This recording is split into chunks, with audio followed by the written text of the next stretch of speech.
right, welcome to Earth Science, everybody. Time for a new unit, which is called Air is Stuff.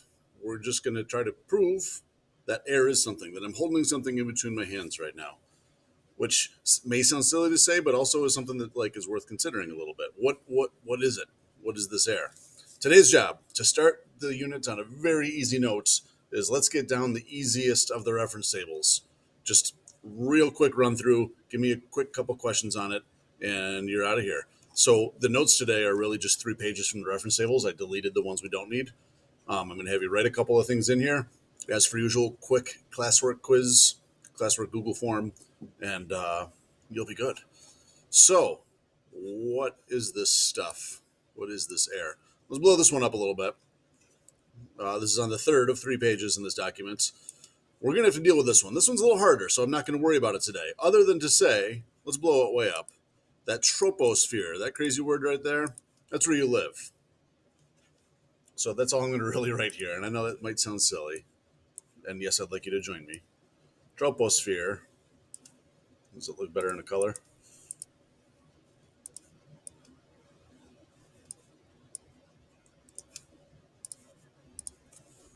I live here.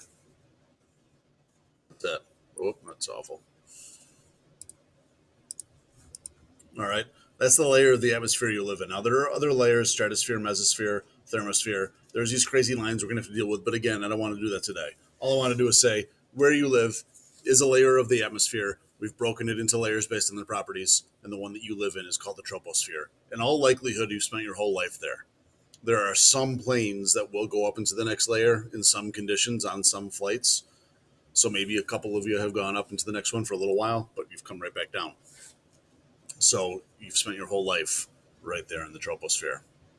All right, that's the name of the atmosphere layer you live in. Have I said that enough? Think we got it? A lot of questions, instead of saying atmosphere, we'll say troposphere. Don't let that intimidate you. And really, when we study weather, that's all we're studying. We're not going to look at what is going on weather-wise in these other layers. Weather, because this is where the water vapor is, this is where wind is, this is where the clouds are, this is where the mountains and all the people are. Weather's happening right in this layer. So really just allow that to be interchangeable in your head for atmosphere for simplified purposes. When the atmosphere is doing something, the troposphere is doing something. The reason I want to bring that up is so that when we go back to the first page here, we'll zoom out. This is going to be the new reference table for today. All this other stuff we've already done. So let's look at this one. Average chemical composition of Earth's crust, hydrosphere, and troposphere. So here is the stuff that makes up air. Crust, we're going to need when we get to tectonics and rocks and minerals. We're going to want to know all of these elements and what percentage they are. But that's not today. That's not even this marking period. You can cross it off, I guess. Doesn't really matter, right? Hydrosphere, that's kind of interesting. Anybody, if you know what that hydro prefix is, if you know your prefix, life in science gets a lot easier. Hydrosphere refers to all of Earth's water. And maybe we know that water is H2O. So it's no surprise that we get 66% hydrogen, 33% oxygen. That's like the right ratio here. 2 hydrogens for every oxygen, making up water. So that one's kind of, I don't really see that ever getting asked about on the regions, honestly. It's very, very rare. And all it is water. Here's what water is. Great. Here's where life is interesting today. Troposphere. What is the stuff that makes up the troposphere? What are the molecules that are going in and out of your lungs right now as we speak? Oxygen, I think, is an obvious guess. Excuse me. Or in and out of your lungs as you cough. Oxygen is an obvious guess. But the percentage that's there, it's only 21% of what you're breathing in and out right now. Only 21% of that is oxygen. Nitrogen, a lot of people don't know this one, makes up 78% of the air that you're breathing in and out right now. So those two together are 99, leaving us with just 1% in this other category, which there's a lot to include in there. Carbon dioxide and methane, like we talked about in the last unit. Water vapor can be a little funny here. Water vapor can go higher and bump some of these other ones out of the way, but that really complicates life, so they don't put it on this reference table. What other things might be in the air, though? Carbon dioxide, carbon monoxide, dangerous. Methane, other pollutants may all be there, but again, that main percentage is mostly nitrogen with a little bit of oxygen. Good news is on quizzes, and I'm going to try to find a question. There's not a ton of them. They really will be that straightforward. That's what I'm saying today is the easy reference tables. Just what is the air made out of? A couple basic things, and we're good to go. So that's it. Take those as notes. The troposphere has that and that. Do a circle there, and I'll say, okay, you did your notes. Good job. Thank you for listening.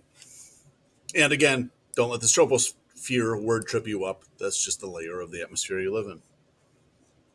All right. Station models are going to be another time. Don't worry about that. All of this stuff will be another time. Don't worry about that. So the only other thing I want to do today are these conversions. We're going to learn, and it's very simple, how to convert temperatures of the air between three different scales: Fahrenheit, Celsius. We've had some experience with those two. There's another one. It's really more popular in chemistry. You don't see this in meteorology ever being used. Frankly, I'm not sure why they even put it on the Earth Science reference tables, but they did. What Kelvin is, and you notice there's not even a degree symbol. It's degrees Fahrenheit, degrees Celsius, or just kelvins. Um, really, the chemists came up with this. This is, let's not have negatives. Let's go to the coldest possible temperature, which we call absolute zero, and call that the number zero, 0 kelvins, and then just work your way up from that. And then what they did was they said, we kind of like these Celsius degrees, so let's keep the size of each degree the same. So 10 kelvins is 10 degrees C. Each degree C, like increment, each size is also the size of a Kelvin. So they basically used that scale, but just bumped it down by about 273 degrees is roughly. Well, actually, I could look it up. Yeah, 273 degrees. So at negative 273 Celsius, that's where 0 degree Kelvin is, or 0 kelvins is, starting from there, absolute zero. All right, that's a mouthful. You don't really need to worry about that.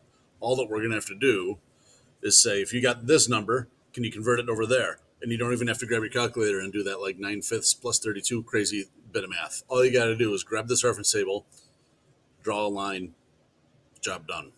Okay, but and it's a minor but we're going to want to know, what is the increment? What are each of these little lines worth? Because it's not the same on all three, unfortunately. So let's do Celsius. I think it's the easiest one to spot. There's 0, there's 10. Can you spot what each of these little lines would be? And again, I invite you on your computer to blow this up. Blow up your own reference table in your own notes. If that's 0, what is each one of those little lines to get to 10? And it's the same, again, for kelvins. If this is 300, what is each one of these little lines to get to 310? If you haven't figured it out, please make a note of this at the top. This is really the only way you can screw this up. Each line in Celsius is worth 1 degree C. Each line in Kelvin is worth 1 K, 1 Kelvin. Fahrenheit, though, they threw a little trick at us. Here's 0, here's 20. So what is each little line worth on the Fahrenheit side? It's not 1, because if it was 1, I would go 1, 2, 3, 4, 5, 6, 7, 8, 9, 10. And that's not 10, it's 20. So each little line right here is actually worth 2 degrees Fahrenheit. That's it. If you got that, you can do these. Normally on the reference table, now you're free to grab a paper one of these and work this in real life reference tables. It's on page 13. There it is right there. It's exactly what you're looking at. This is a place where, as much as these Chromebooks, I understand people's frustration sometimes, I think this is a place where they're really handy because the numbers are really tiny on this paper one. So you can blow it way up to 400% its size and make your life really easy on these. So let's do water freezes. I mean, maybe you know those numbers. Water freezes is right there. So water freezes at 0 Celsius, or if these are worth 2, 22, 24, 26, 28, 30, 32 degrees Fahrenheit, or if I didn't make my line squiggle right there, 273 K. If it's 80 degrees outside, it's the same deal. Do a line, and maybe that's not quite there. That's looks like between 26 and 27 Celsius. And over to here, it looks like it's right about 300 Kelvin. That's it. Just draw a line and see where you're at. So if you say, oh, it's 50 degrees Celsius outside, that's bad news. You're at 122 Fahrenheit. That's going to be a pretty toasty day. All right, again, that's it. Find your value, draw a line, see where it matches up on the other scales. Way easier than doing it with equations. All right, for notes, really just having those three things there will be good. One last thing we got is pressure, air pressure. Air pressure is like, in a way, the weight of the air. How heavy is the atmosphere? Some days, because everything's moving around, we get kind of more atmosphere packed on top of Pulaski. We call it a high pressure day. And other days, it's all moved out. We call it a low pressure day. There are two scales, and the conversions between the two, again, are very, excuse me, again, are very simple. If they give you millibars and they need this, which is inches of mercury, just do the line and convert. Or if they give you the inches of mercury, do the line and convert this way. It's no big deal, not too bad. When we talk about how a barometer works, this is a mercury barometer. An old school barometer is a tube full of liquid mercury. So that literally is the weight of the atmosphere kind of pushing up that much into a tube with a vacuum at the top. Again, it's not a thing that you're really going to like critically need to know necessarily, other than the idea that a barometer is the thing you use to measure pressure. All you'll have to do is grab a number, slide it on over, and see what we're at. Again, though, we got to figure out these increments. So let's look. If this is 1,000 and this is 1,004, 1, 2, 3, 4, 5, 6, 7, 8. These very easily are going by 1 millibar. Yes, I would like you to write that in your notes.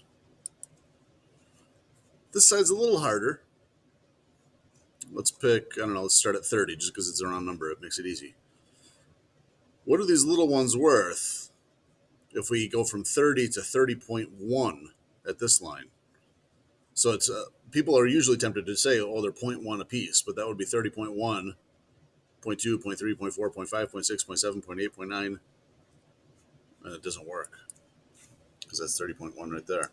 So what these are really worth is the next digit out. It's worth one of those. So it's 30.01, 30.02, 30.03, and so on. Each of these is worth 0.01 inches of mercury. Hg is the chemical, like the periodic table symbol for mercury. That's probably the hardest. People are like less comfortable going beyond the 10th digit, but it's no big deal. Don't let it panic you. Just go up by 01s. And again, draw a line, figure it out. Let me find two that line up just for easiness. Let's say the pressure outside is 996 millibars. We'll use millibars most of the time, honestly. What does that translate to? It's right about there. Forgive my little squiggle. And it's maybe a tiny bit like not perfect, but close enough. 29.4 is right on that, so that would be 29.41. Let's say I was at 993. Those two look like they line up nicely. Right there, 993 means you're at 29.32. That's it. So if you can slide a couple of those back and forth, if you can tell me that we live in the troposphere, and if you can tell me what gases are in the troposphere, you're going to have an easy time with the first lesson of the new unit. And thanks for tuning in for it. We'll see you guys soon. Take care.